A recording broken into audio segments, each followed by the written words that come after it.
Good morning, and thank you for joining us for our webinar this morning. We've got Steve Harney, who is a favorite of Leading RE, and also David Childers, who you'll be hearing from in a moment. Very excited for joining us. We have a great turnout this morning, and there's no better person to talk about what should we do during a time of crisis than Steve Harney. If you don't know Steve, or if this is the first time, Steve has actually started out being a real estate agent. He's been in the industry for over 30 years. After being an agent, he went on to form his own company. He had 500 agents within his company, and now he's gone on and he was the founder of Keeping Current Matters.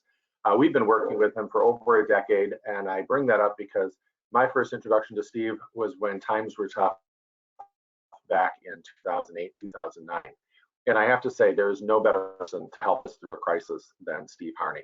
So he is the, again, founder of Keeping Current Matters, and we also have David Childers with us, who is the Vice President of Content. So they're both going to tag team a little bit here, and I'm going to turn it over to you right away.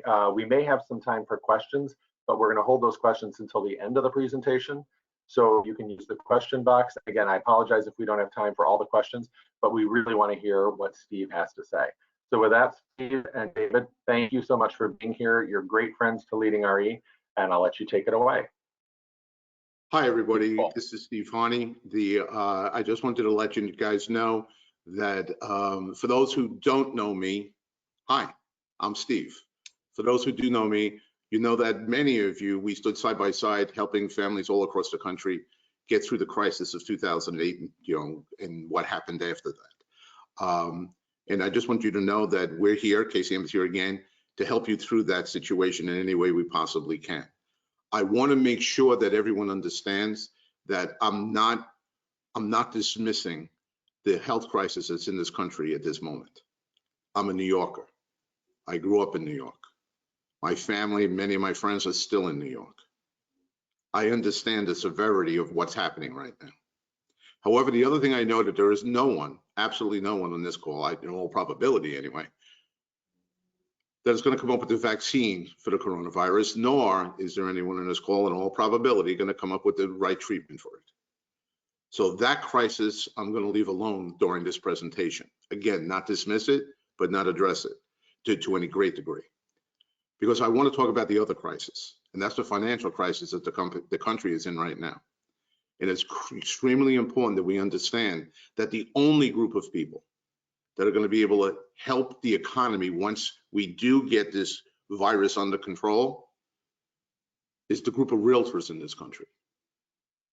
Housing is going to drive us, and David will give us some of this information in a second. Housing is going to drive us when the economy opens back up, back to normality. All right, that's what's going to be the thing.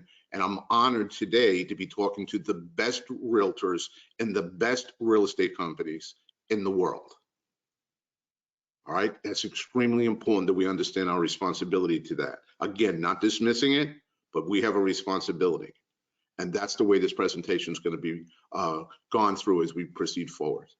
So right now, I'd like to introduce you to David Childers. David is now, I sold the company, KCM, to my son several years ago, and he was smart enough to get a guy I've been after for over 10 years, a person who was a consultant to me through 2008, 2009, 2010. Just a great guy with a great family, and someone who is really, really smart, and who now currently is actually my boss. David, take it over. Thank you, Steve, and thank you, Paul, for having me on today with Steve. And I'm excited to kick this off. And Steve, what you said is absolutely right. We're in a crisis right now in our country, but we're going to talk today about what we can do, what we can control. And earlier this week, Paul spent time with Steve and I preparing for this, and I took 3 notes to maybe just remind you of a couple of things as we kick this off. And I want to share you those real quick because I made a quick slide for them. And I want to remind you of a couple of things that you have at your disposal.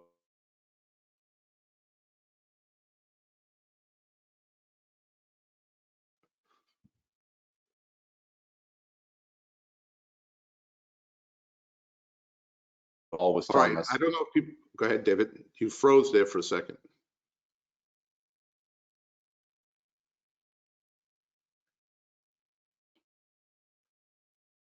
the things that are available to you. Can you hear me, Steve? Now I can. You were frozen for a bit on my computer anyway. Okay.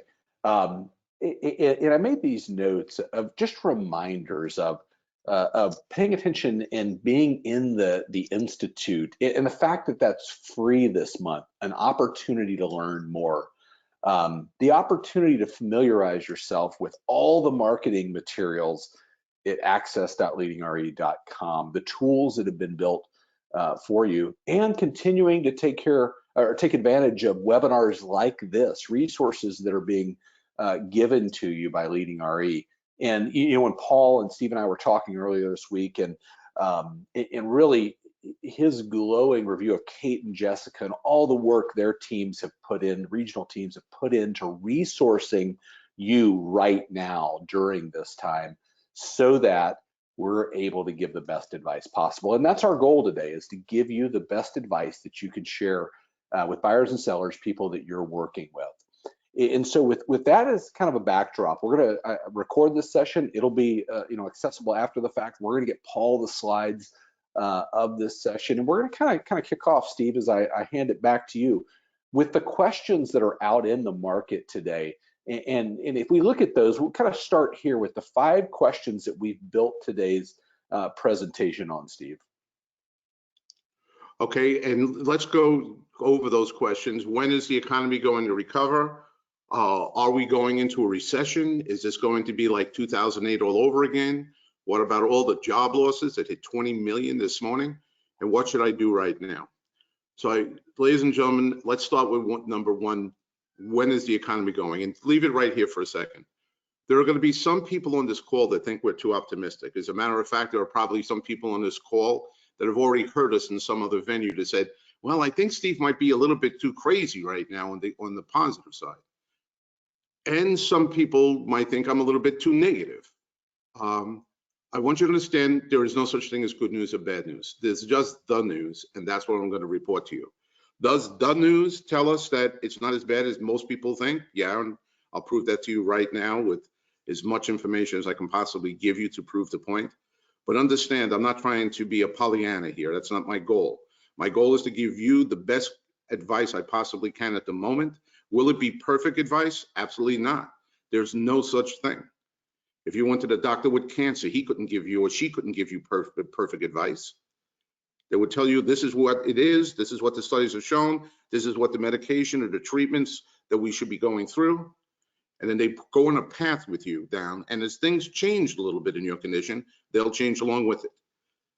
If you went to an attorney, they wouldn't know how the jury was going to finally decide, but they put a plan together, and then they would alter that plan throughout the trial to make sure you got the best decision you possibly could at the end.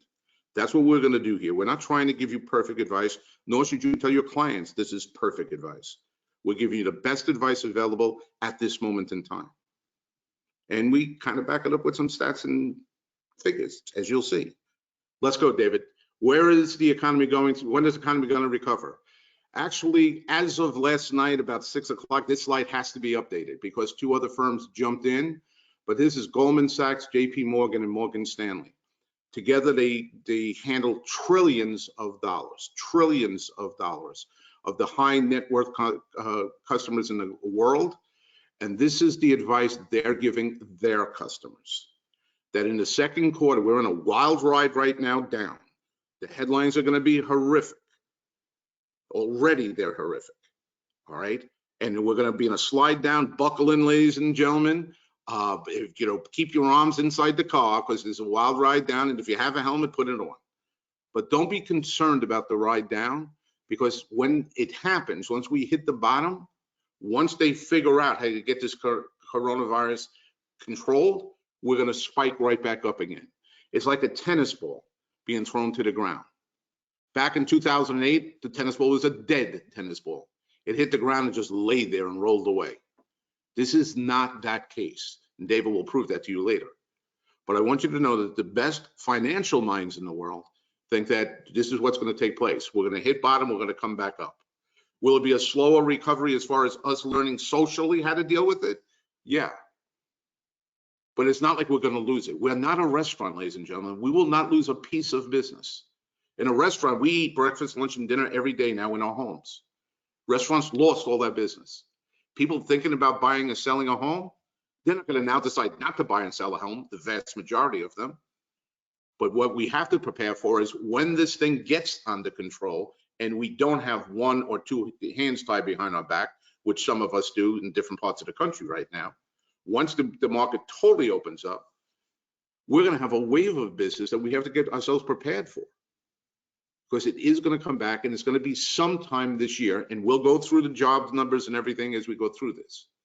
But I want you to understand that some people say, well, the financial institutions have like a horse in this race. They want to say everything is going to be good. Yeah, you're right about that. But they also have their reputations online.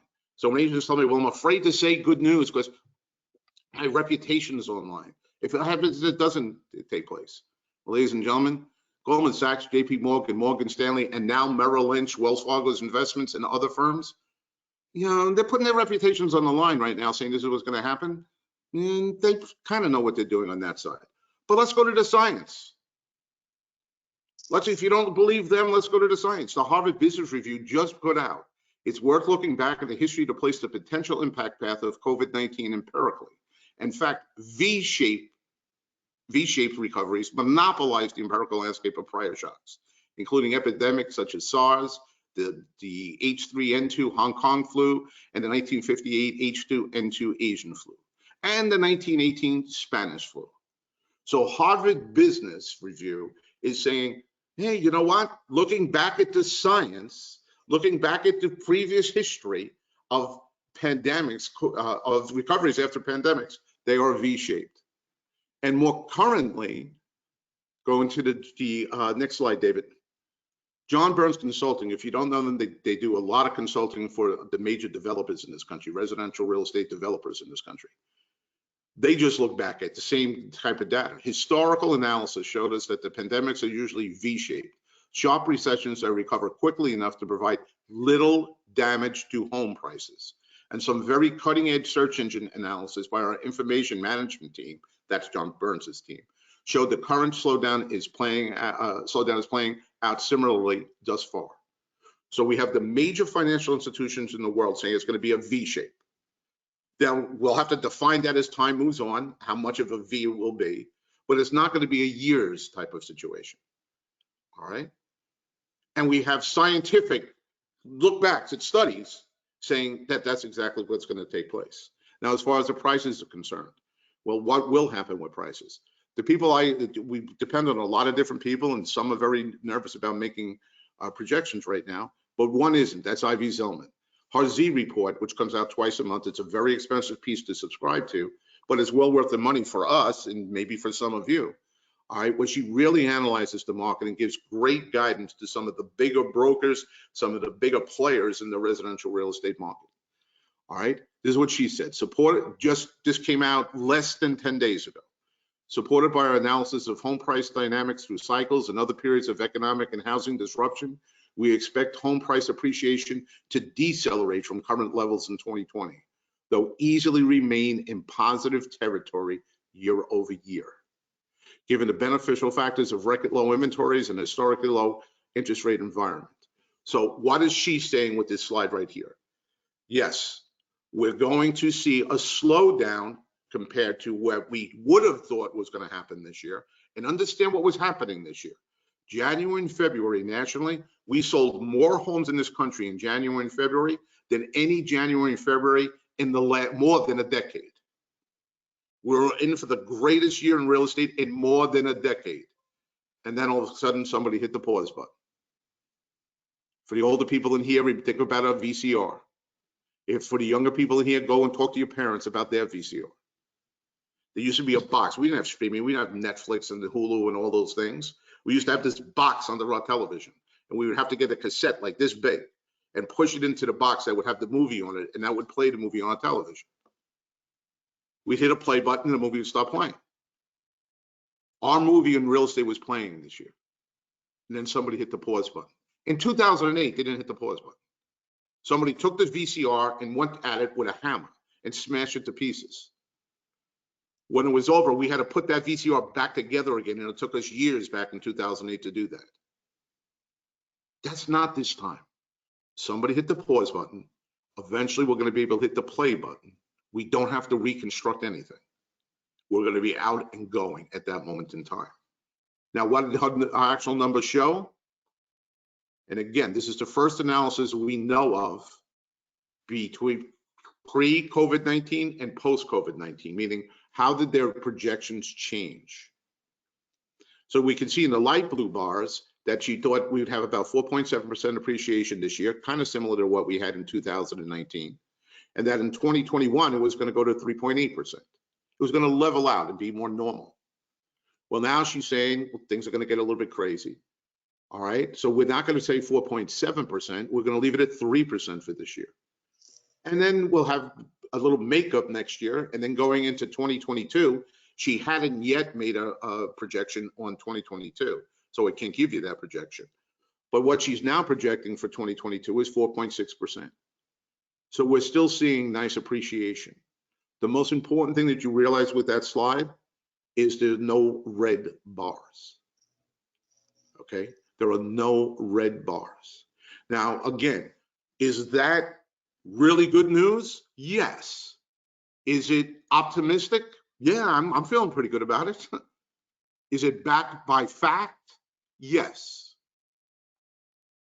All right.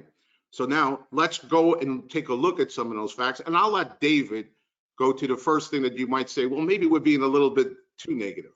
Because are we going into a recession? David's about to tell you we already are in one. Go ahead, David.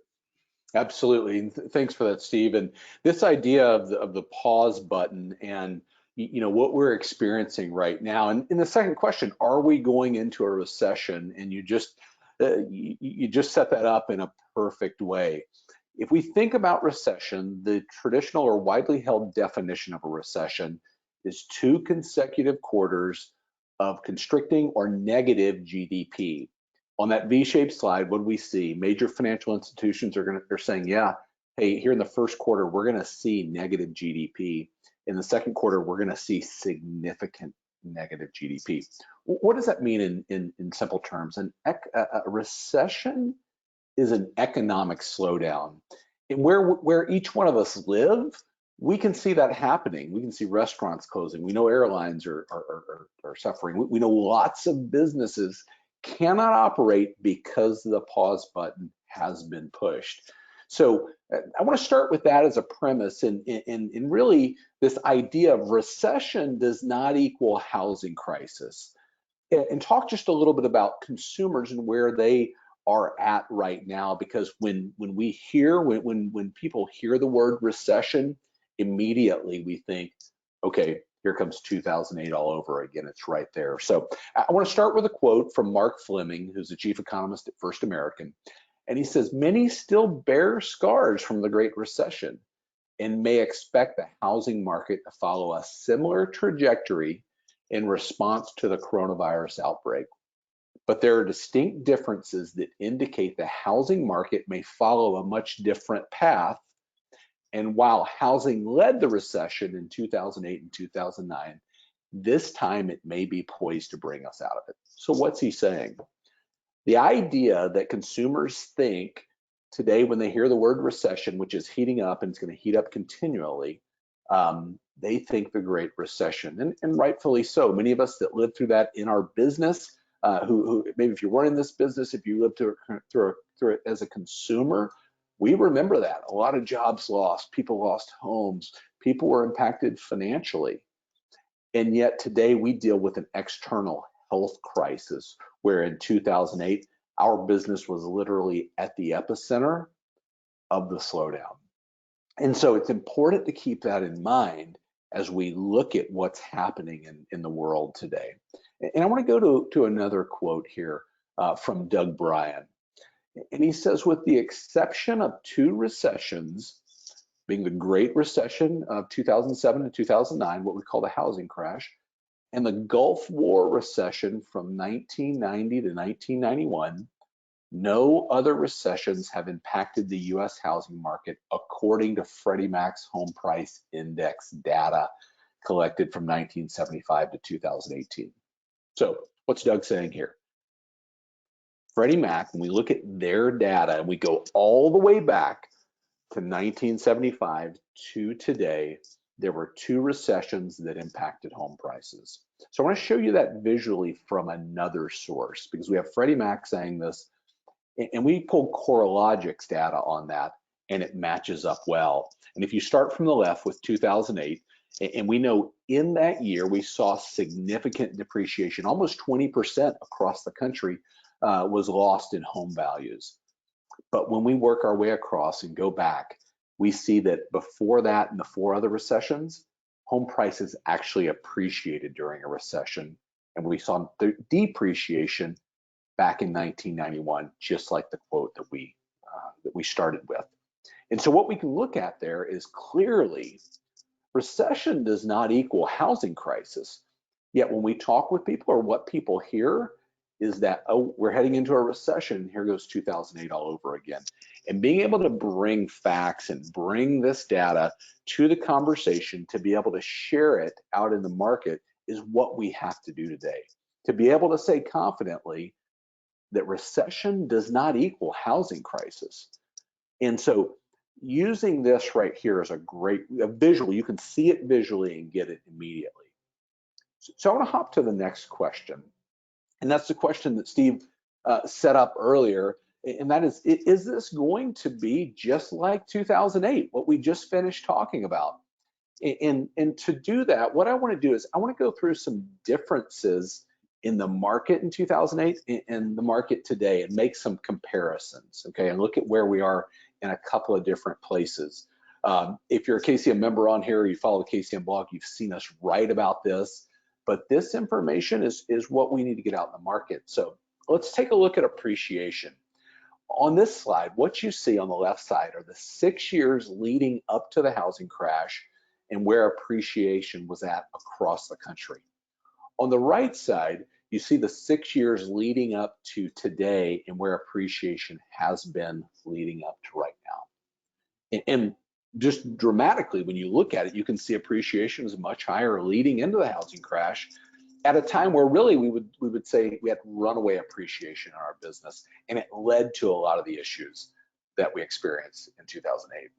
But today, while we have appreciation, while prices are rising, we don't have appreciation like we had back then. And in fact, the highest level of appreciation in 2017 is not even equal to the lowest level in 2001 leading up to this. So a very, very different picture with regard to appreciation leading up to today.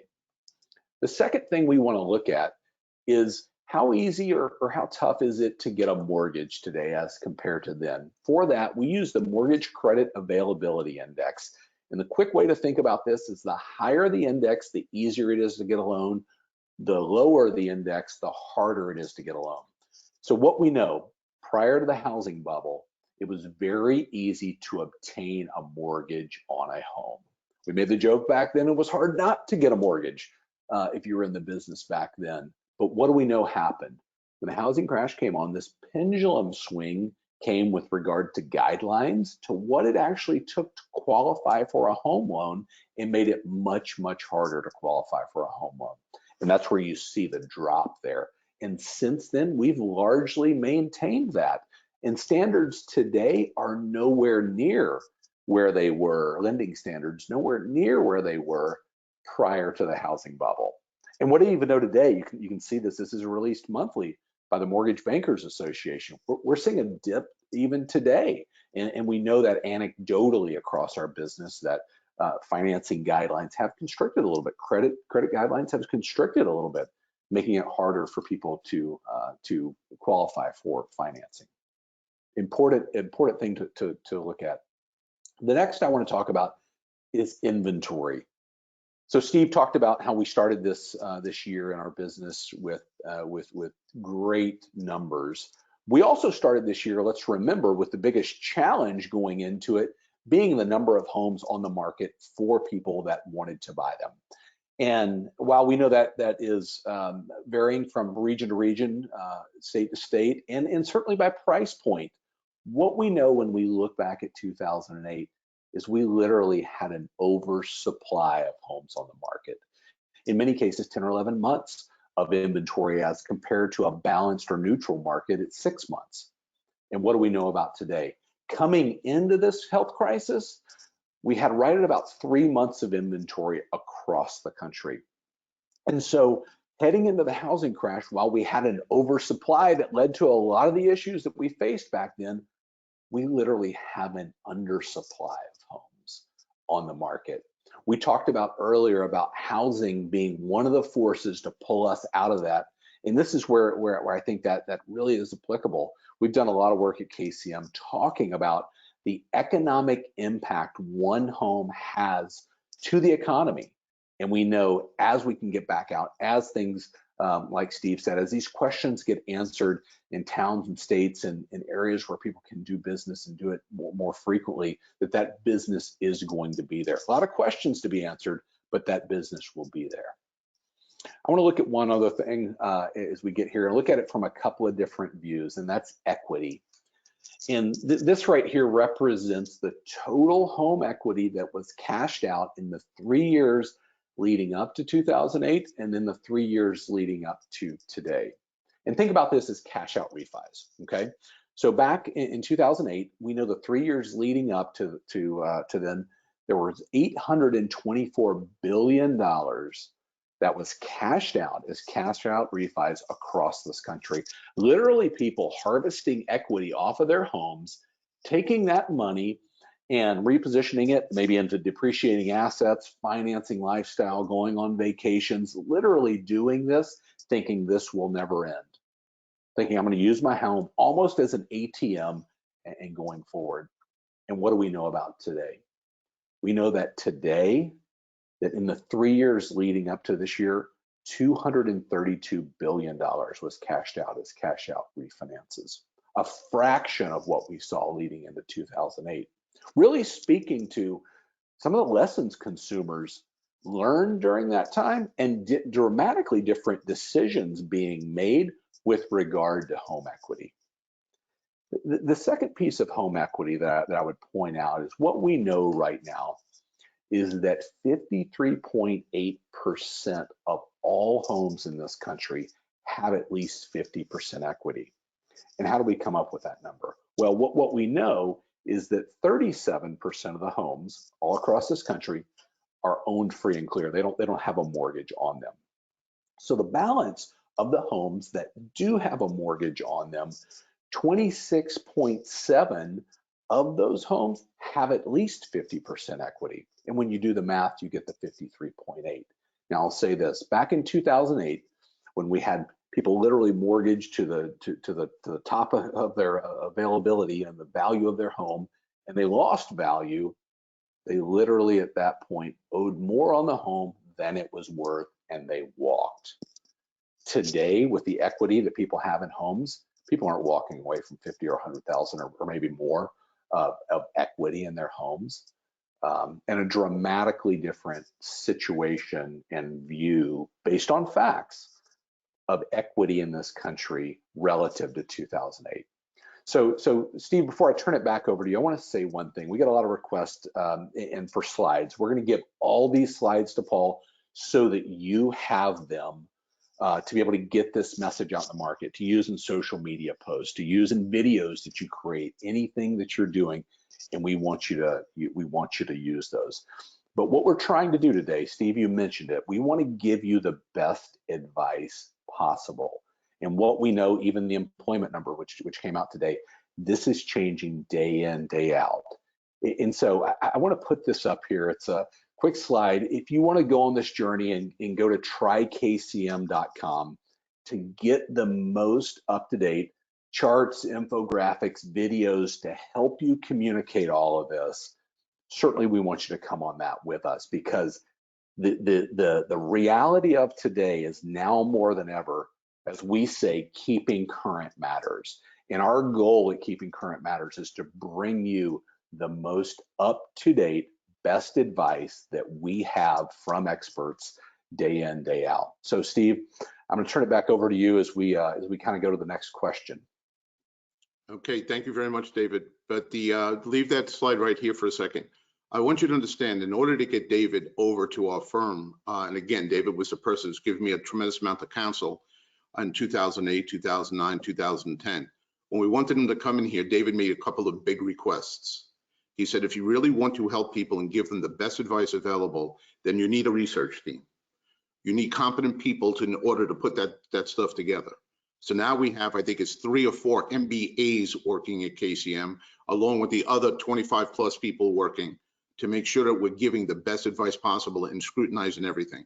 We have people right now studying what is happening right now in China, because they're further along with us as far as the social part of it, like what the social scientists would need to know. Things like, do people come right back in? Do they start shopping immediately? All those things that we need to know down the road, we have people studying that at a KCM right now.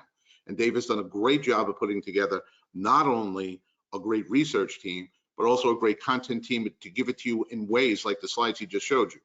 Now, I'm not doing that to sell KCM. I'm telling that to tell you, you can trust what we're saying to you. Now, as far as KCM is concerned, yeah, it's $25 a month. Do I think you should pay $200 and do it for this year? Yeah. We got a financial crisis right now that we're going to go into probably the most highly contested election ever in the history of this country. This is going to be a wild, crazy year for all of us. We have to stay on top of it. Do not hide behind, well, it's so crazy, I don't need to know anything about it, or I don't need to talk to our customers about it. Because they're asking you these questions. You need to answer them. Now let's talk about the job losses. All right, and the first slide that I want to show, I do not want you to share. This is going to look like really good news, but it's it's almost like a Trojan horse type of thing, but it can give us some information. This is a breakdown of the U.S. Bureau of Labor Statistics from April 3rd. So it's really good news. I mean, really current news, I should say. But look what it says in the orange there, up until 3/14. They do a survey every month. This is only the first 701,000 people that were laid off. This is a breakdown of that. Since then, there's been 21,300,000 people laid off. We don't know if that group will mirror this group or whether there'll be changes in the percentages. So I do not want you to share this slide. This is for information only, to give you a feel for what the breakdown is going to be. On May 8th, they'll do one that they did in the middle of April. That will give us a much better indication of what are the groupings of people that have been laid off. All right. And at that time, we'll take a deeper dive into it. And by the way, talking about a deep dive, Dave meets with the KCM members 3 times a week for 15 minutes to make sure they're updated. All right. That's important. So now if we look at this, the black is 59.5% of food service and drinking places. That's your bartenders and your servers. I don't know about you, but I'm sick and tired of eating chicken every single night for dinner. I want a real good veal cutlet parmesan. Now, if I want that, I'm going to have to go to a restaurant. Not that my wife doesn't cook a real good veal cutlet parmesan, but there's something different about eating that spaghetti and the parmesan and the Italian bread at a restaurant. So I know I'm going to be going back. Will they have the tables further apart? Yeah, they probably will. Will they hire every single server back? Probably not. Will the food be a little bit more expensive? Yeah, probably. But I know I'm going back to a restaurant. So many of those people will go back. If we start at the bottom in the blue boxes, every construction worker is going back. We're in the middle of a building boom. They're all going back to work. The healthcare workers, people that work in dentist's office and doctor's office, all those appointments have been delayed. Not only will they all be coming back, those places will be hiring more people and paying overtime to the people that they have. People are delaying going to the dentist right now. That doesn't mean that teeth are going to get better. Child healthcare workers, oh, they're definitely coming back. We're sick and tired of our kids right now. We'll pay them extra to come back. So there's a whole grouping of people that lost a job that will come back. Temporary health services, no, that's probably going to be a while. Unless you're in a doctor's office, you're not going to look for temporary help. That's that grouping. They're going to have a longer challenge as we move forward. Retail trade, I made that orange, but I will tell you that the first reports coming out of China is telling us, no, that might not be the case. It looks like people are piling into stores again. One of the big luxury brands there had their best day ever. The first day they opened up, they did $2.7 million of sales, in-store sales. So we're taking a really close look at that. The accommodation industry, the airlines, the hotels, things along those lines. Yeah, we're tracking that. We're tracking hotels, movie theaters, hotels, movie theaters, airlines, and I forget the other one, entertainment, another form of entertainment on that. But what do we know? Eventually we're going to fly again. We did after 9/11. Eventually we're going to stay in hotels again. So that might be a little bit slower coming back. There's only 9.8% of the population, and almost all of that are miners, people who go down in the mines and mine. Their jobs have been falling for the last 10 years and will continue to fall. That's nothing new. Now, again, I don't want you to put too much heavy onus on this, all right? Because when the May 8th report comes out, that will give us a much better understanding of how big each one of those 5 sections are. And that's when we should look at it. Now, if we go to the next one, all right, projected unemployment rates. There are different companies that look at unemployment rates. JP Morgan said we're going to be as bad as 8.5 this year. The Congressional Budget Office said it's going to be 12%. Others are saying it'll be 8.6%. We took the worst projection. That's from Goldman Sachs. They say we're going to hit 15%. I think it's the worst projection. I think it's also going to wind up to be the most accurate projection. But look what happens after this year. By the beginning of next year, we're going to be half of that. And then we're going to go back down by 2023 of being where we are right now. Now, that's important because everyone's going to report on the depth of the unemployment. 15%, we haven't hit that since the Great Recession. We haven't hit that, not the Great Recession, I apologize. We didn't hit 15%. The Great Depression, we hit 15%. And that's what the news is going to be. And ladies and gentlemen, just let's take a step back. I had somebody email me today, a news story, headline, home sales dropping like a rock, they're crashing. And they said, well, Steve, what do you think of this? You're being out, whoa. What, where's the news there? It was a frightening headline, but where's the news? We're in the middle of a shelter-in-place order because we're in the worst pandemic in 100 years in this country. Did you not think that sales were going to go down? Where's the news?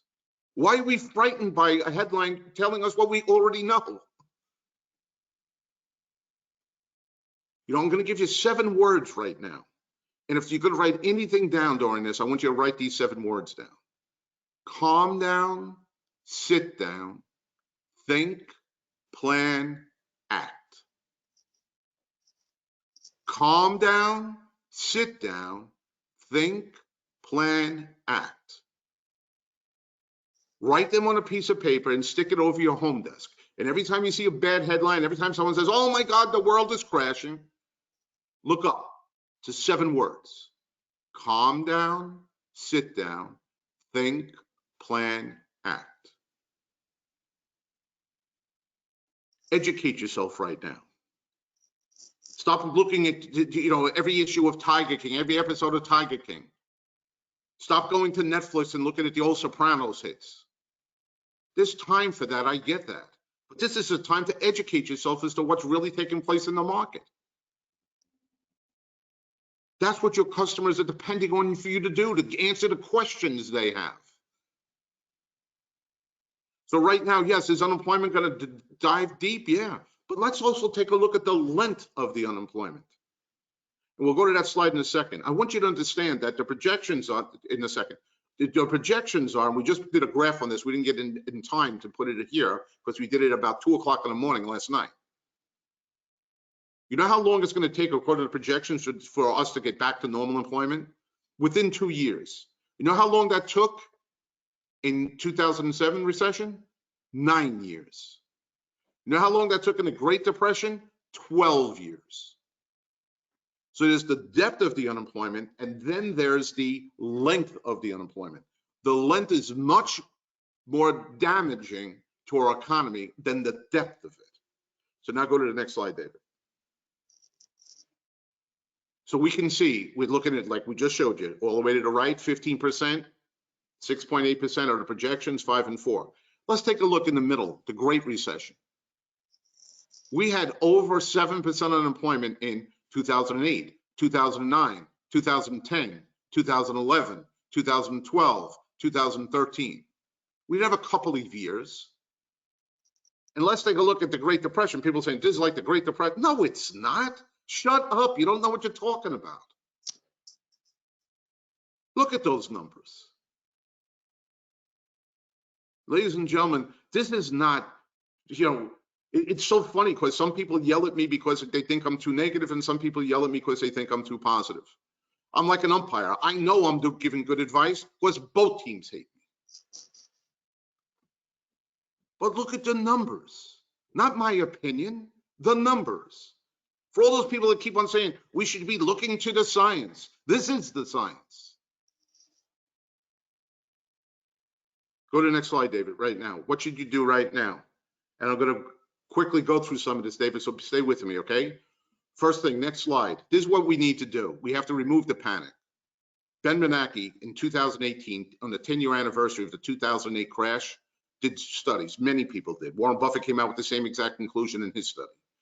My results do suggest that in the absence of the panic, the declines in employment, consumption, and output in the early stages of the Great Recession would have been significantly less severe. Jump, David, to the prospect for leads. Ladies and gentlemen, you get paid to do 3 things in this business: prospect for leads, nurture those leads, and close those leads. That's what you get paid to do. We like closing the leads a lot better. We love walking into an office with a brand new listing. I just got a new listing. I did the same thing as an agent. We love going to the closing table and handing the keys over to either a first-time home buyer or somebody that finally got into this luxury condo that they've always been dreaming about, looking out at the ocean. We love those closing moments. And in some of our markets, number 3 is slowly disappearing. But number 1 and number 2, we're still able to do, for the most part.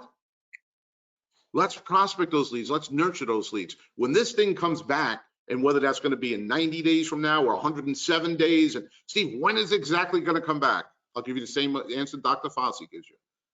I don't know for sure, but I think maybe about 90 days. Let's do this for 90 days. Let's work hard. Tiger King, you can watch reruns later on. Let's help the families get the answers that they really need. Let's nurture those leads. Because, ladies and gentlemen, when this VCR, when they hit the play button again, there's going to be 2 different groups of agents. There's going to be the agents that are ready to go and they're going to boom in business, and there are going to be agents who are starting from scratch all over again. Please don't be in that second group, please. How can we differentiate ourselves? I like what HousingWire said. By creating educational content that keeps your clients and prospects informed during these dark times. This is not cherry pie recipe time. This is not yoga instruction time. I know that's the stuff you're sending out. Well, you're at home now. Let me give you 5 yoga, positions you can get yourself into. They can get that anywhere. You're not the health specialist. You're not the baker in their community. You're the real estate person in their community. They're worried about the largest financial asset they own, and they're looking to you for advice. Understand the position you're in. You know, probably the greatest marketer of all time, in my opinion, was the guy who started Guinness. Throw that slide up, Arthur Guinness. When Arthur Guinness decided in 1759 to open a brewery, he signed a lease for a 4-acre site in downtown Dublin. The terms of that lease, pretty interesting. 45 pounds a year for 9,000 years. You know what he communicated in signing that lease? And let me tell you how important that lease is to them. My younger son, Stephen, asked me to help finance a trip through Europe to look at the historical sites of Europe a couple of years ago. And I did. I gave him some money to do that. The first picture he ever sent me was from the brewery in Dublin, the Guinness Brewery in Dublin. That wasn't really one of the historic sites I thought he was going to go see. but they still to this day have that lease behind glass under lights. Because when he signed that lease, you know what he told every single competitor in his marketplace? We ain't going anywhere. You know what he told to every single vendor? And when you first start a business, you may be a little shaky making some of the payments. Don't worry about us. We ain't going anywhere. When he was recruiting people to work at his brewery, and they were saying, well, you're brand new businesses. He said, don't worry about us. Look at this lease. We ain't going anywhere. And for over 250 years, his greatest marketing tool, the company's greatest marketing tool, is the same thing. We've been around for a long time. We're here for you. We ain't going anywhere.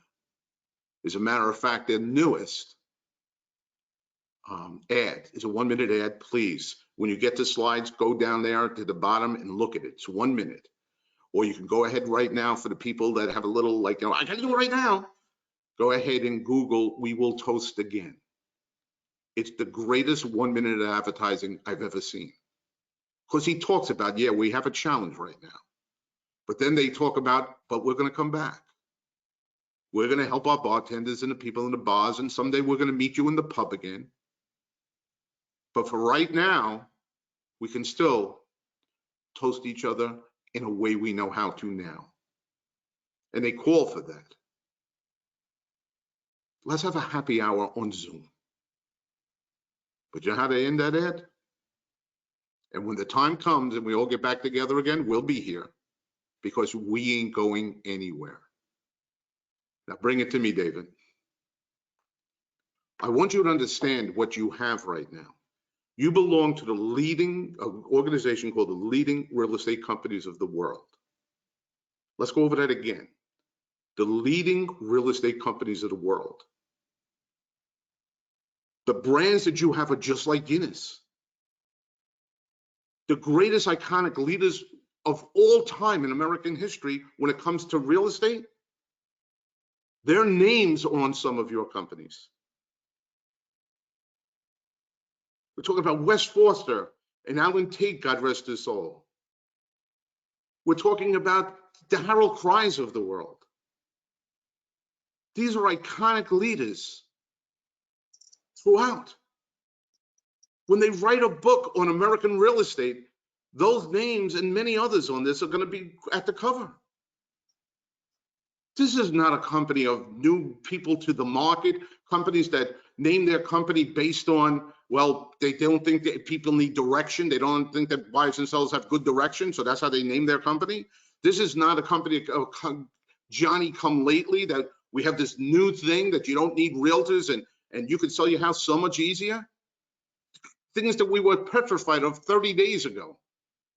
As soon as things got tough, they cut and run. Cancel contracts that they already had. That's not who you belong to. You belong to the iconic companies in the history of American real estate. Run by not VC guys, not venture capitalist guys saying, you're going to do this, you're going to do this, you're going to do this. They're run by great families. The Saunders family down in Sarasota. The Elsie family up in Michigan. The Horning family in Wisconsin. And the great thing about this leading real estate companies of the world, I feel like I'm on the Oscars. I can't name everyone I want to thank. But I don't have to worry about this here because they're all together in this. They're not worried about their name wasn't mentioned. They're excited about the fact that, you know what? We are different and we all are coming together, not for each other, but for the people for years we've served. My God. I think I have this right. Lehman Bear, 162 years ago, put his name on a company that still exists today in Chicago. You work for the Guinnesses of real estate. You can proudly say, we ain't going anywhere. We're going to help you through this the same way we helped you through World War I or World War II, and for the newer companies, how we helped you through 9/11 and helped you through every other challenge that you had, many of them personal challenges brought on by death and divorce and things like that. We don't cut and run. People that leading real estate don't do that. They do the opposite of that because they never cared most about the money. They cared about their neighbors and the neighborhoods they live in. You have some of the greatest leaders that I could think of. You know, a couple of quick names that come to my name. Rosie Cumberline down in Tucson. She's leading her group through this. And those agents are leading their neighbors through this. I mean, you have Diane Ramirez. I always get her last name. That's why I wanted to look at it. She's leading her team through a real estate market in New York City. We're not cutting and running. Let people know who you belong to in your company. Let people know who that company belongs to, the leading real estate companies in the world. But most importantly, let them know, hey, in this really, really tough time, we're not going to cut and run, because as Guinness says, we ain't going anywhere.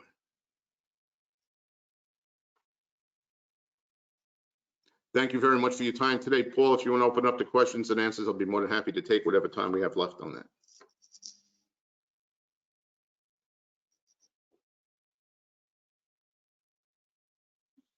There you go, Steve. I do have a couple of questions for you. And thanks, that was great information, amazing facts, and you're right. When you see the facts presented this way, it really does make a difference, and it's very compelling. I have to thank David for that. When he came on board, he just changed. Bill put the money into it, and David just changed, you know, what we do. It's really a great research team right now and a great analytics team. So go ahead. So here's a question about the unemployment figures. So many people have been laid off. Do you feel like the unemployment figures we're seeing are somewhat misleading? And is that what leads you to believe that they will be coming back so quickly? No, I think there's 20 million people who lost their jobs. I do believe that. That's a new number based on the 5.5 million that were reported early this morning. So I do think that we have a very serious challenge with that. I don't think that anyone is making that look worse than it is. But what we have to take a look at is who are those people, because the first thing we have to look at if we're thinking about helping our neighbors is not to panic on this. If 15%, let's assume that there's the number, 15% lose their jobs. That means that 85% of the people are still employed.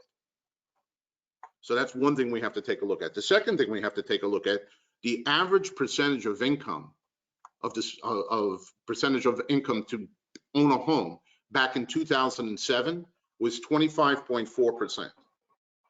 Today, that number, as of yesterday in our report, it stands at 14.7%. So it's almost half of what it was 10, 12 years ago. Now, what does that mean? That means that if a couple owned a house and one of them got laid off, they still have a really good chance of being able to make that mortgage payment. So I think that that's the case. I don't think those numbers are being overblown. I think they're serious. I think that what the consequence of those numbers are being overblown. Talking about, we're going back to the Great Depression. Those people just don't know what they're talking about. We had 5 or 6 years of constant 20% unemployment. Here we're looking at 1 year, like I said right from the beginning, ladies and gentlemen, buckle in, we're in for a wild ride down. You're going to see some crazy headlines over the next couple of months, but then we're going to come back from that. And I think the jobs are going to come back quickly, most of them. We'll know a lot more on May 8th, and we'll report that on May 8th. We'll break that pie down to what is exactly the case, and we'll look at them. But like we said before, everyone that works in a doctor's office is coming back. Everyone that works in a dentist's office is coming back. The big question is the people who work in the entertainment industry.